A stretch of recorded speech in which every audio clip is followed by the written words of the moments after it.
So as always with my videos, we'll start with a conclusion, which is a way for me to go over the things that I think are going to most impact your experience or ultimately your decision on whether or not to buy a shoe like this.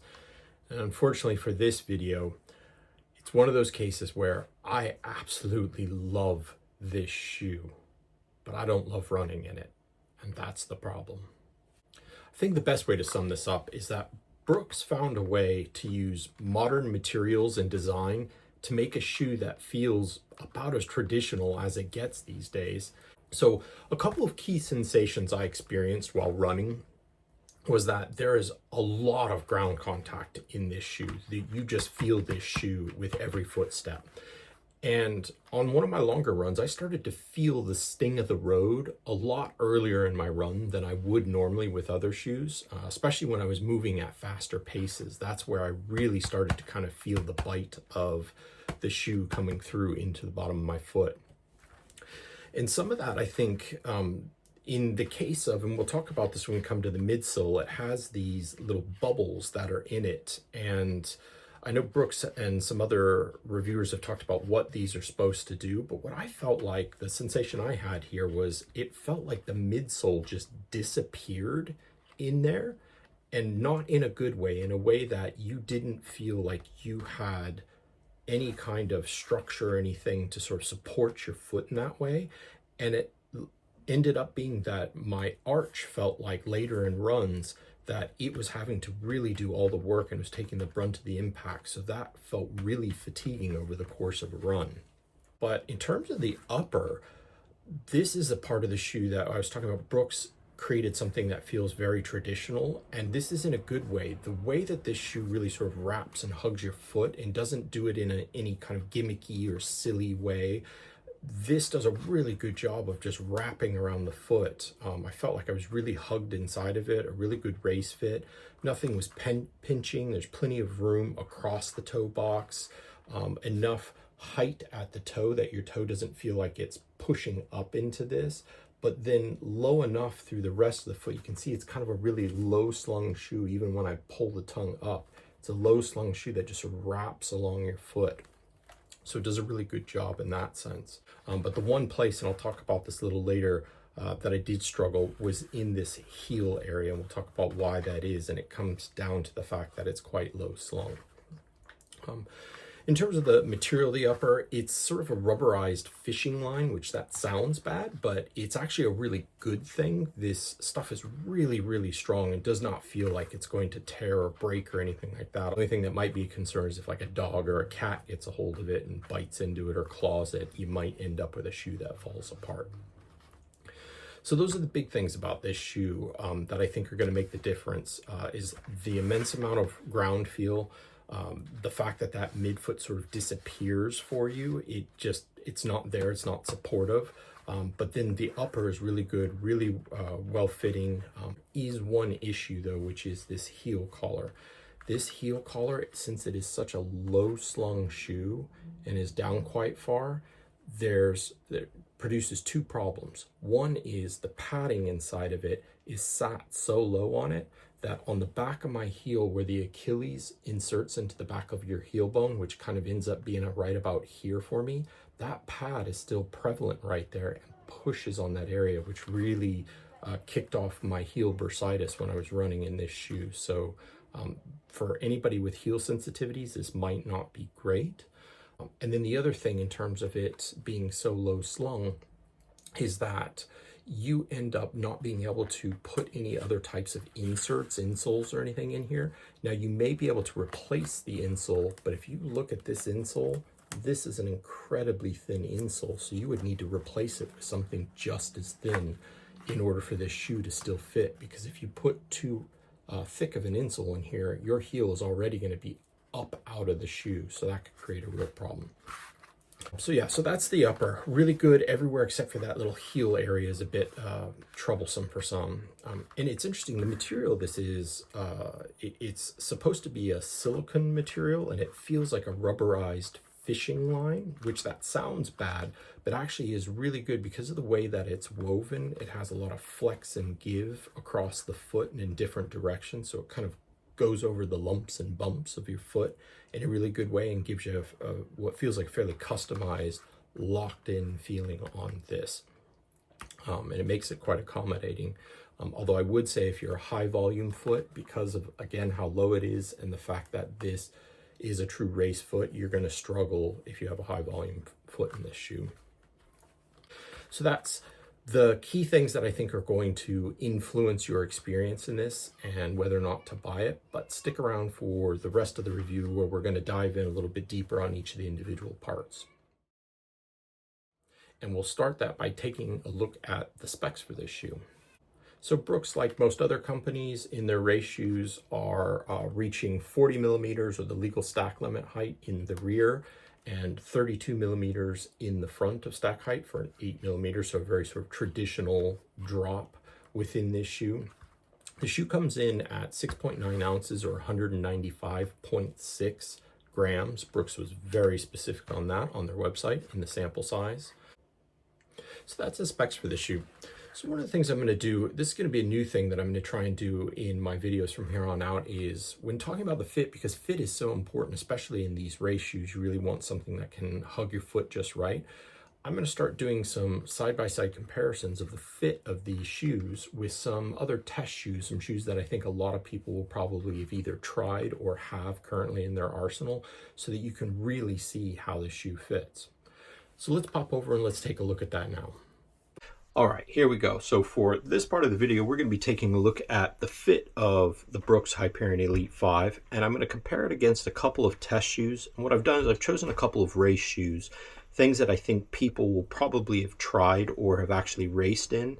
And I might actually add in one more shoe to the mix just because it's quite a different shoe, which is the Hoka CLO X1, the original, because it's a very different fit and uses different style of uppers. So in terms of the Hyperion Elite 5, like I said, it's a very traditional upper. We have this tongue that it's not gusseted on both sides. It's connected on the medial side. It's stitched in and then it's loose on this side. So that does mean you have to kind of wiggle it over to get it centered onto the foot. Now, I'll pop up what my foot exactly looks like and my measurements so that you can also compare against that. You can kind of get a sense of it by looking at it here. I have what is considered a traditionally Greek foot is what they call it. There are sort of 5, there's more than 5, but there are 5 most common foot shapes, and mine falls into what they call the Greek foot shape, which comes down to my second toe is as long, if not a little bit longer than my big toe.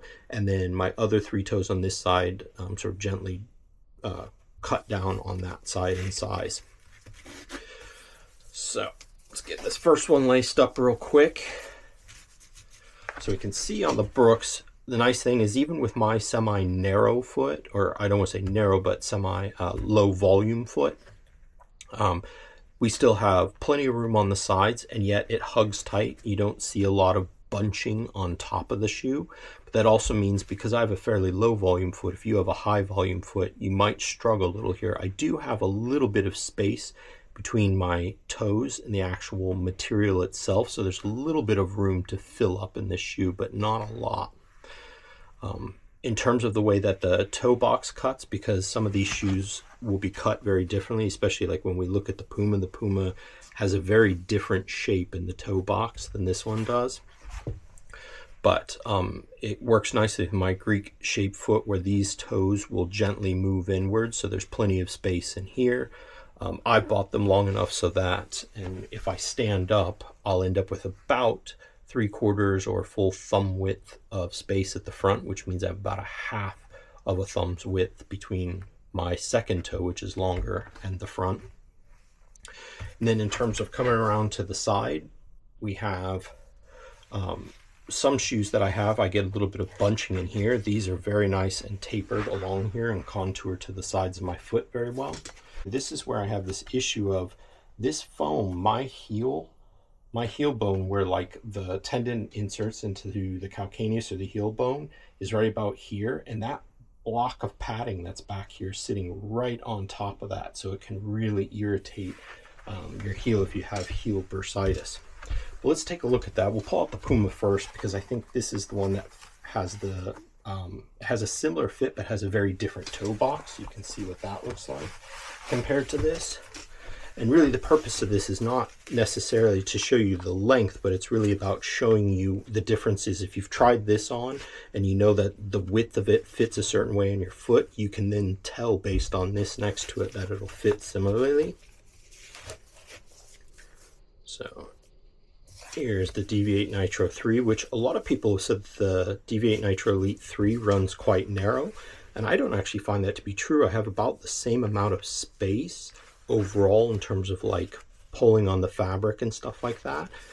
It might be ever so slightly narrower across the toe box at its widest point, partly because I think the shape of the Brooks is a little bit more rounded, and so there's just a little bit more material to give and move up here versus this tapers down a little bit more.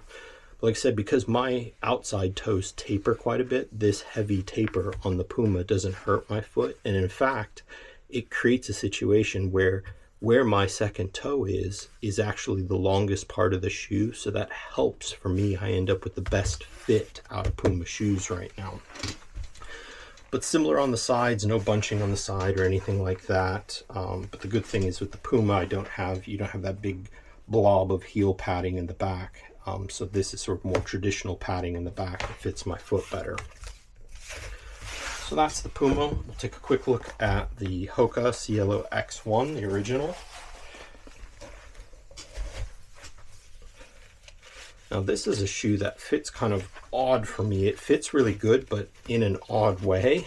I have quite a bit of material here, but because of the stiffness of the material and the narrowness of Hoka's toe boxes on their shoes, this still ends up fitting okay. It's quite tall on top of the shoe, but then it's narrow, so it still holds me, and I get a good lockdown through the midfoot, so I just feel like my toes are maybe swimming a little up here, but because I'm locked down here, it fits really, really well. So similar thing here. This one has a little bit more. You can see there's kind of some bunching that happens here. This material is a little stiff, so it stays flat, but I definitely have more material there than I do here. In terms of the heights of the shoe, the heel, you can see how much higher up my heel this one comes than the Brooks does. So that's a sense of how the Cielo X1 fits. And last, this is a shoe that I think just about everybody probably either owned or tried at some point. And that is the Adidas Adios Pro 3. It's one of my favorite pairs of shoes still kicking around. And this was an interesting shoe. A lot of people had problems with this upper because this sort of toe box area collapsed down and pushed on their toes, which I do feel at times, but I was able to stuff this shoe with some socks and kind of squish this and make it stick out further. So now these are really comfortable on my feet. But yeah, in terms of fit, this one's probably the closest in terms of overall shape as well as fit. I would say that the Adios Pro 3 is probably a little bit lower volume over the foot. This one actually feels like it has a little more space above the toes. But then in terms of the way that this feels and fits on my foot, very similar, although that looks like it actually has a little bit of bunching that may have stretched over time. But it still feels nice and snug, especially on the sides here. And then in terms of the heel, just a very, collapsible heel with not much in there. So they feel very similar in that sense. So that's just a quick look at how these shoes kind of compare. The Brooks, how they compare to some ones that are out there in the market, so that you can get a sense of if it fits this way on my foot, and you can look at the dimensions of my foot, which I'll share, that you can kind of imagine that's how it will fit compared to some of these other ones. So if it's okay, after that look at how this shoe fits on my foot in comparison to some other shoes, I just want to dive a little bit deeper into the different parts of the shoe. So we'll start with the upper. And I've talked about it sort of a traditional fit, does a good job of wrapping the foot and everything. You can see the very open weave of this, so it's very breathable. But the additional things I want to talk about are just some small details. So there is a little bit of padding in the tongue, sort of from about here up, so it does a good job of taking away lace bite. We do have the sawtooth laces, which are really nice. In terms of the interior of the shoe, I showed you that. insole is really, really thin, and it's initially glued down in. You can kind of hear the adhesive separating. It's glued down in, so it's really not designed to be pulled out, which is, I sort of understand, because you really can't fit anything else in here unless you find another insole that is incredibly thin. And then also the material on top of here, it's that sort of felt-like soft fuzzy stuff you see in a lot of shoes. And I actually find that with the wrong pair of socks, especially a lot of these really thin socks that they sell today, that area, that material becomes really slippery for the sock.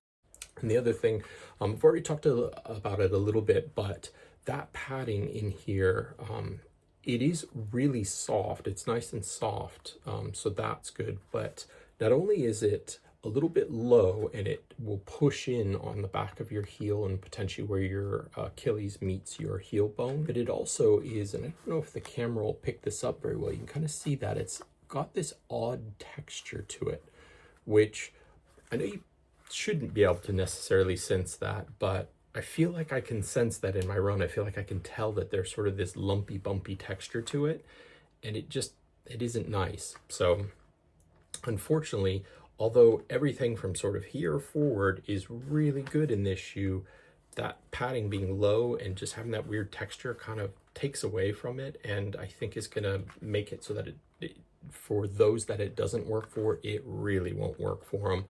And then it does have the extra eyelet to do a runner's loop, and I did test that out, which one thing that's really nice about this shoe is, if you see it here, this tongue kind of jumps up a little extra at the top, and this little part of the tongue that sticks up a little bit further here does a good job of blocking any lace bite up there, so it's a good little detail from Brooks that they've done on the upper. They do have a fairly significant toe bumper in here. You can see it's solid enough. And it does wrap up quite a ways up here. And I know some people will have sensitivities where if they buy it and it's just a little too short or a little too long, depending on how you wear your shoes, and your toes catch that area, that it can cause some aggravation. I didn't have any problems, and I have my family toes where my big toe sort of points upwards a little bit, and I didn't feel any irritation from that. So I think you should be okay there. And then just to round this off, you do have a nice soft heel cup. There's no real structure in this at all. It just bends and folds as you would expect on most race shoes. So it does keep it quite comfortable and is not overly restricting back there. But then to help keep you locked in, you do see that you have a little bit of a sidewall both on the lateral and then on the medial side, as well as in the arch area here, that helps you sort of sit down in the platform a little bit. So although you don't have the heel cup to give you some structure, those things do help keep you centered on the platform as well. So let's talk a little bit about this midsole. This is Brooks's newest DNA Gold full PIBA foam midsole. Now they have PIBA, which you would have thought would have immediately put this shoe in contention with a lot of the other super shoes that are out there. But I'm not convinced that this PIBA formulation is the best formulation for a race shoe. I think it contributes in large part to a lot of the ground feel that you feel in this shoe. You really have to drive a lot of power through this shoe. Now, I am not the fastest runner. When I run sort of, let's say, 10K pace, I'm probably down in the low 7s, maybe high 6s per minute, minutes per mile. And I weigh about 78 kilograms. You would think that would be heavy enough and fast enough to drive enough power into a PIBA midsole to really get some squish out of it. And this shoe still felt really firm underfoot. And if you look at where the plate sits, it sits fairly low in the shoe. So you've got a lot of stack that you should be landing on above the plate to take away some of that harshness. I just felt like this was a really firm ride. So for a long run shoe, especially a marathon shoe, you need something that's softer.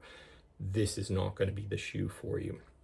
You might be better off, it might be sort of the two ends of the spectrum that do best in this shoe, either very heavy runners that have enough weight and force to cause this foam to actually collapse underfoot, or it might be really good for very lightweight runners where you don't need a whole lot of padding to begin with. You tend to have a lighter footstep and you run by cadence a lot of the time, so you don't need something that's overly compressive. And for that reason, I think this shoe is probably better suited to 5K and 10K distances, potentially up to the half marathon as well, depending on if you have sort of a lighter, easier or lighter step when you run. One thing that Brooks does do that's interesting is inside of here, their plate, what they call the speed vault plate, it's not like some of the other race shoes where they kind of just make the plate a little bit longer and it's just a piece of carbon. It doesn't really matter. The speed vault plate, the way that it has particular cutouts in the actual plate and everything, the plate is tuned based on the size of the shoe that it's going to go into. Now that could be a good thing or it could be a bad thing. I don't know sort of how that plays out in the lab. That may be what's causing this to just feel so much more stiff, because they can tune that plate to stay really stiff regardless of the size of the shoe. Because I do know in some of the other race shoes that I have, I wear a UK 12, so I have a fairly large foot. Sometimes those plates, once you get out to a shoe the length of my foot, they just can't provide enough stiffness to really be stiff. But this one is still really stiff even at my size. All right, so we'll come to the outsole last, and not much to report here. It is a really good outsole. It has sort of this crystal rubber, I think they call it, that you see on a lot of the Chinese branded race shoes, and it's incredibly grippy. And I had a chance to run with this in the wet, and it did a really good job on wet pavements as well. And as you can see, it has pretty good coverage, especially for any forefoot strikers. And then if you are a heel striker on this lateral or outside rear edge, the rubber wraps down quite a way, so you'll have some good protection there as well if you're a traditional heel striker and strike in the back. And as you can see, there's not much damage to the bottom of the shoe. Now, I've only done about 20 miles in this shoe, I think it is. So you wouldn't expect to see much on here, but there's not even any of the flaking of the paint yet that's on the exposed midsole foam. There's certainly no marking or wearing down or rubbing of any of the rubber as well. So in terms of durability, this outsole, I think this is going to be really good in terms of a race shoe. And with the firmness of this foam, I don't expect this foam to break down very quick. So you're going to have a shoe that's probably fairly durable, probably going to get you a good 300 miles and can become, you know, an interval training shoe towards the end of its life if you're not using it for racing anymore. All right, so some final thoughts on the Brooks Hyperion Elite before I go. And I really think this is going to come down to whether or not you like traditional style racing flats. If you liked the traditional racing flats of the past, then I think this is going to be a shoe you really enjoy. Between the firm nature of the foam, the sort of low slung and traditional fit of this upper, which is quite good, I think that this really is similar to sort of the Adidas Bostons of 10-15 years ago when they first put just a little bit of boost in the back of them. It has that same sort of firm but direct feel to it. A very lightweight, airy upper, so it's well suited to racing. But this shoe really does put the onus on the runner from a lot of different angles in terms of the shock absorption. This foam does not do a great job of shock absorption, so your foot's really going to need to carry that burden. In terms of, like I said, your arch of your foot, this area, if you require some extra support in this area, this shoe is probably not going to provide it. And then on top of that, because of the low slung nature of the upper and not really being able to replace the insole of it without pushing your foot up out of it, it's not like you can just put an insole or an orthotic into this to help compensate for that in the midfoot. You're really sort of stuck with a shoe that if your arches are not strong or you pronate heavily and it's going to put that extra pressure onto your arch, this shoe may not be the best thing for you. All right, so thanks for sticking around to the end of the video. Please do remember to like and subscribe if you like what you've seen, or if you want to check out some of my other content and shoe reviews. And do take a peek at the channel at some of the playlists that I've curated. I've tried to put together some playlists with running content from sort of across YouTube on all different topics, things like training, fueling, all sorts of different running topics to try and help people out. That's really kind of the goal of my channel, is to help spread knowledge. And please do also give me some feedback on the fitting comparison section that I included in this video. And if there's anything that I can do to make those a little bit more beneficial, I'd love to hear your comments on that, and just drop them down in the comment section for me, or any questions, and I'll get back to you as soon as possible. And also, check out my channel here coming up soon for my review on my next shoe, which is right here, the Kip Run KD 900 X.2. And this is a very interesting shoe, well worth checking this one out. So for now though, let's get back out there and run.